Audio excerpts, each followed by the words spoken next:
Okay, we'll start with this. Ahead of her upcoming fight with none other than unified featherweight champion Amanda Serrano, young Jaime Mercado has enlisted the aid of veteran fighter, the first WBC women's champion of any kind, Jackie Nava, to help her prepare for her upcoming ascent to the featherweight division from the super bantamweight division.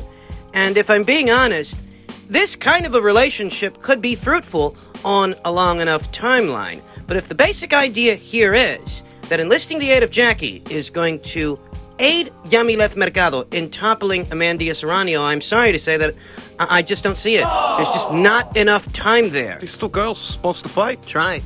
Before the attention turned to Serrano versus Mercado, it was supposed to be Mercado versus Nava. Jaime would have been defending her WBC Super Bantamweight title against Jackie Nava. Now the attention has turned to Nava versus Juarez, and we'll see if they can get that fight over the line. Jackie is now helping Jaime prepare for Amanda. That's boxing for you. And I reiterate, on a long enough timeline, a partnership like this one could be very fruitful for young Jaime Mercado.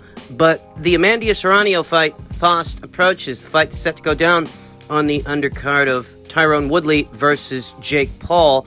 And, you know, Jaime, she's not just going to become a different fighter overnight. It doesn't work like that. It just doesn't happen that way. And Jaime Mercado's base style is tailor-made for Amanda's. Amanda, who's a bit of a boxer, puncher, and a pressure fighter. Whereas Jamie's more of a pressure fighter than anything else. She goes standing in front of Amanda, swinging for the fences the way she does with those other girls. She's gonna get picked apart. Trying to crowd Amanda, she is. I mean, there's more work needs doing in that area alone. Just because you're a pressure fighter doesn't mean you have to be defensively irresponsible. Alexander Povetkin really is one of the better pressure fighters I've seen in recent memory. But recently he retired, but he's a very educated pressure fighter, an ambush fighter that knew how to keep the pressure on and disguise his punches at the same time. Big left hooks. Big uppercuts like the one he knocked out Dillian Veit with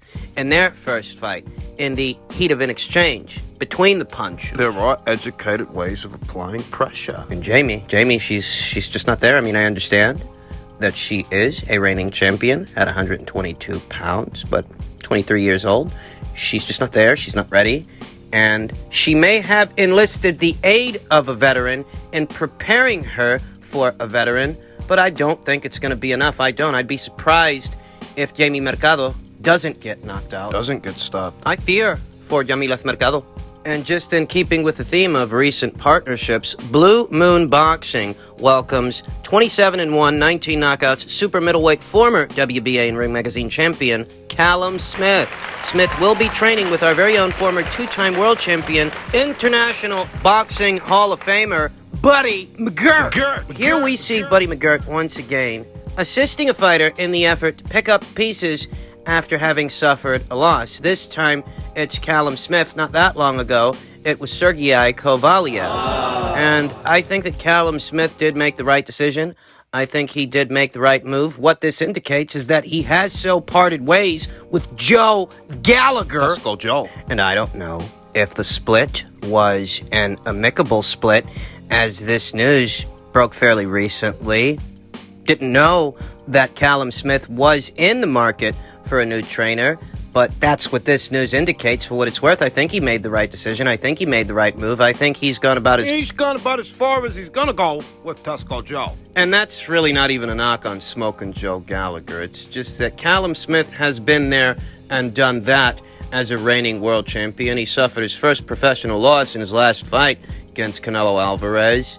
No shame in that. I mean, he certainly finished the fight better than, say, Billy Joe Saunders did. People weren't calling Callum Smith a quitter once the fight was over, he simply didn't have the tools to contend with someone like Canelo Alvarez, who is viewed as one of the best pound-for-pound fighters in the world, if not the best pound-for-pound fighter in the world. There's no shame in that.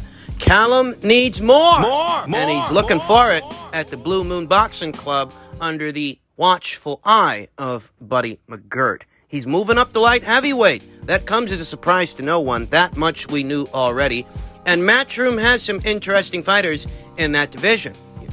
Make a fight between Callum Smith, Craig Richards, who was recently in action against the reigning WBA champion Dimitri Bivol. They make a fight between Callum and Dimitri Bivol somewhere down the line. I don't see that fight happening in the near future, but it's definitely something that can happen. You've got Craig Richards, you've got Joshua Buatsi, you've got Dimitri Bivol, you've got Zurdo Ramirez, who fights under the Golden Boy Promotions banner now on the DAZN platform. That is yet another doable fight. A former super middleweight champion, Zurdo, who used to hold WBO title, and Callum, who used to hold the Ring Magazine and WBA title. You could make a fight between those two guys. I think this can be a fruitful partnership. I do happen to think that Buddy McGirt can help fill in the blanks for Callum, help Callum pick up the pieces. This won't be unfamiliar territory for Buddy McGirt, and Callum does need something more, something else to contend with the best and brightest fighters in the light heavyweight division. Elbow to elbow with the Yanks. His stateside fighting out of the Blue Moon Boxing Club. Don't know when Callum's next fight is going to be, though I do imagine it is going to be in the near future, and it'll be a lighter touch because Callum got injured in that Canelo Alvarez fight. This will be his first fight at light heavyweight since having lost that fight, and he's got to ease himself back into activity. Very curious developments indeed. I honestly think this could be very good for Callum. I really do. Looking forward to see what kind of fighter Buddy McGirt can mold Callum into. In other news, per tweet from Lance Pugmire, the IBF received Lopez versus Kambosos Jr.'s contract by today's deadline, and while October 17th in Sydney remains the date and venue from Triller, IBF President Daryl Peebles will give sides time now to make a deal for about to be staged in a reasonable time. Lopez has no interest in going to Kambosos' homeland. And it's funny because that was actually the original plan. That's right. All those months ago, the original plan was to stage Teofimo Lopez versus George Kambosos Jr. over there in Australia. And way back when, David McWater didn't have any aversions to that, so I don't know why all of a sudden it's such a big fucking problem. What changed? What aversion does David McWater, Teofimo Lopez, have to that proposition now that they didn't seem to have before? I just don't know. My sentiments on this entire situation in its entirety, they haven't changed. You shouldn't have to go through all this just to satisfy an IBF mandatory, let alone one that doesn't even have much of a profile. This isn't a big fight. And getting this little bit of money, which really ain't that much more than what he would have got if Top Rank would have staged the fight. Right. Yeah. It's seeming more and more like it's more trouble than it's actually worth. Because if this fight goes down in September or it goes down in October, Sydney or somewhere else, Teofimo Lopez will have lost roughly a year's time on this entire situation. It shouldn't take a year and a day to make a fight with George Kambosos Jr. What greed gets you? Because it is greed. Plain old greed, plain and simple. And a lot of people didn't want to hear that a couple of months ago when I said that this is not a big fight. And Bob Arum, for all his flaws, he does have a point here. The amount of money that Teofimo Lopez hopes to make for this fight is in excess of the fight's value. You're asking these guys to pour money down the drain on this thing. Never mind what the slack-jawed gawkers on Twitter got to say about it, or the ones right here on YouTube. They don't understand the sports infrastructure. They don't understand that every single fight has a different market value, and unfortunately for Teofimo, this isn't a big fight, so you really can't even demand a big purse. Not unless you can generate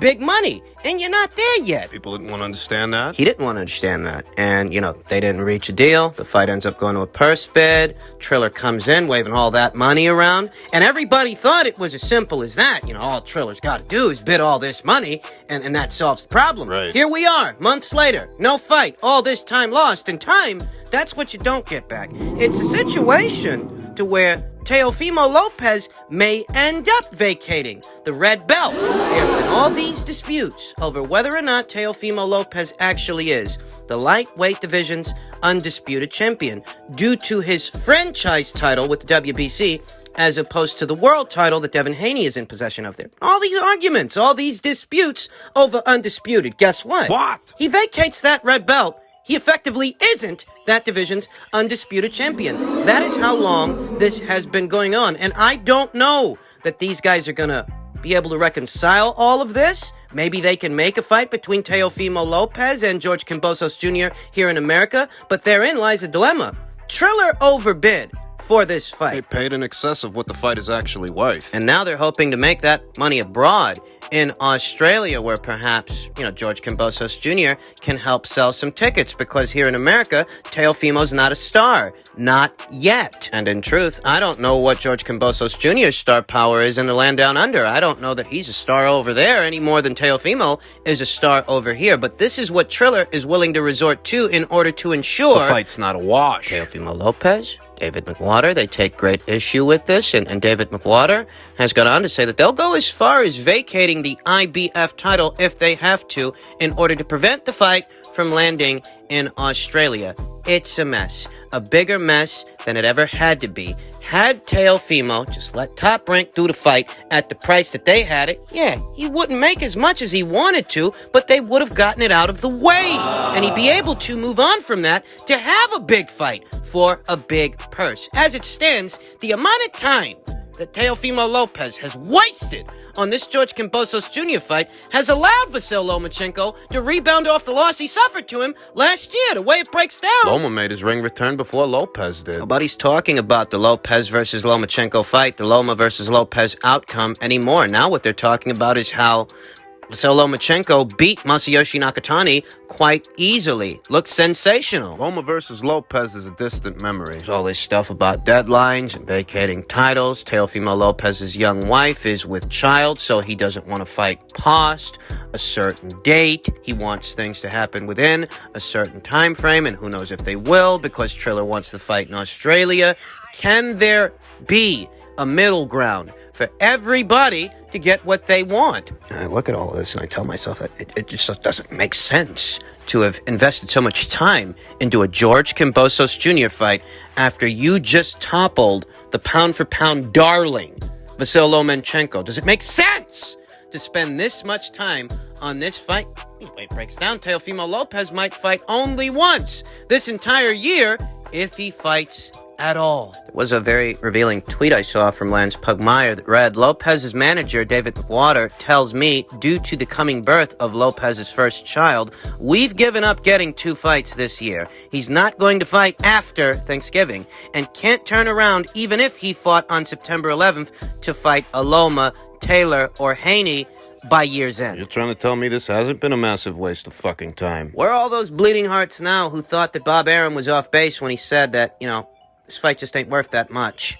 Where are all those bleeding hearts now that Teofimo Lopez is set to lose about a year's time on this very ordinary fight? In other news, on the heels of the big announcement that the Alexander Usyk mandatory title defense is done, Anthony Joshua says Usyk is just as good as Fury, Tyson Fury. Joshua exclusively told Sky Sports about the breakdown in talks to fight Fury. I don't want to point any fingers. I was definitely ready. We move forward. I've got another challenger who's good. Just as good. I have to be serious about him now. He will definitely step up. He will definitely take the fight. That's what I need.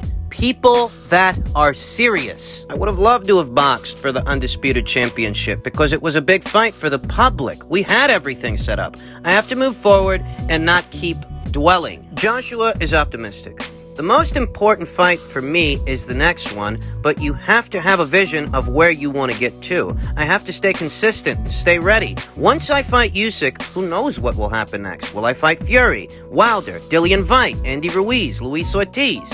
Who knows? Could be any one of them. I have to stay on track and ready for each fight, but I have a long-term plan. It's about the belts, not the person. I don't mind who it is. I want to fight for legacy. Joshua is returning to the ring for the first time since December when he dispatched Kubrat Pulev in 9 rounds. Joshua says they need people who are serious. After things fell apart with Tyson Fury, who many people, at least right now, think couldn't have been serious when he called out Anthony Joshua late last year in December after he dispatched Kubrat Pulev, because based on what we now know, Tyson Fury and his team were in the middle of arbitration with Deontay Wilder, where we all thought that wouldn't be an issue, only for it to resurface right on time to stop the Joshua fight from happening, and people are running out of patience if they're not all out of it already. You talk about your Tyson Furies, your Deontay Wilders, your Luis Ortizes. Luis Ortiz, who some people still think Anthony Joshua avoided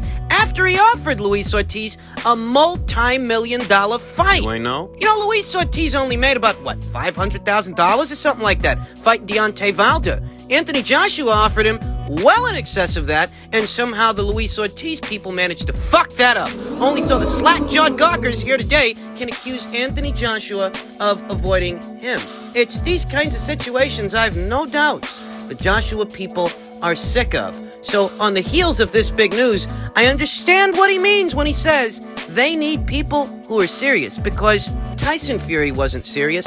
That's what time has shown us. Neither was Deontay Wilder, who basically admitted they offered him more money to fight Anthony Joshua than there was to fight Tyson Fury, but he chose to fight Tyson Fury. He was never serious. Fraudulent $50 million offers that come with 24-hour deadlines for money he doesn't even have in escrow, that's supposed to be coming from a network that Anthony Joshua couldn't even fight on. Fury's promoter says the arbitration won't be an issue. Only for the arbitration to end up being an issue. And Luis Ortiz, you can fucking forget about Luis Ortiz. These guys went on the Boxing Boys begging the Joshua people to give them a second chance after they fucked things up for themselves. It was a career high purse for them, an opportunity for them, not Anthony Joshua. And I think that Anthony Joshua, Eddie Hearn, they're sick of dealing with people like this, and they're sick of taking the heat for it. I don't blame them. These people ain't serious. They're not doing anything for this division. Tyson Fury and Deontay Wilder, they haven't fought in a year, and they're basically playing a game of hot potato with the WBC title. Luis Ortiz, who the hell's excited about his fights? What excitement is he generating for this division? They've caused things to stagnate. I mean, Usyk might be a newbie to this weight, but he's a hell of a lot more serious than these guys are. These guys have been.